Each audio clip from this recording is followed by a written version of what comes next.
Hello, it's Saturday night in Gothenburg, Sweden, and I think it's the 5th show of the tour, playing with Baby Jane again tonight in a club called the Falcon.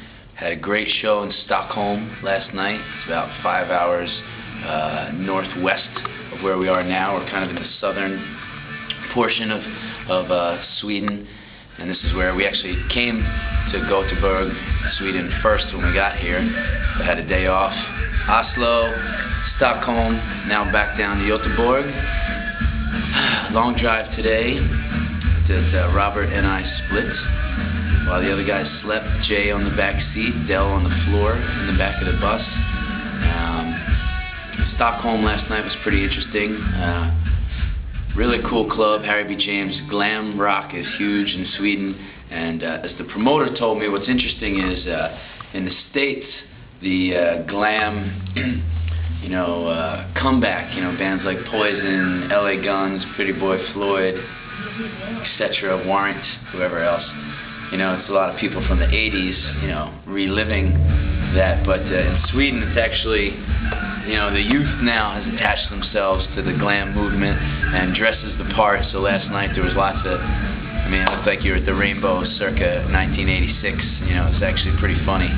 But a lot of beautiful women in Sweden, the rumors are true, so that makes for a fun night when you got a bunch of 6-foot, blonde hair, blue-eyed, long-legged Swedes jumping around singing Thank God for Jack Daniels in front of you, so that's always good. But last night's show had an incident, surprise, surprise, as Dell blew his fireball off the stage. The bouncer had his back turned and scared the shit out of him, and he felt like his head caught on fire. And I thought this about 6'8", 300-pound bald bouncer was going to grab Dell by the neck and pin him down on the ground, but Dell managed to escape once again from the throes of getting his skull crushed. And it was a good show. Nick and David, who I called the young Steve Blush, with his curls and long hair and playing his hair metal. It was pretty funny, actually. But he was a great guy, just like Steve Blush. He was real, cared about music, cared about the bands, and threw a really great party. Was a little reminiscent of Rock Candy back maybe around 2001 down at Don Hills, but with a bunch of Swedes in glam outfits and not as many trannies as you would have seen in Don Hills back in the day. But let's see, what else?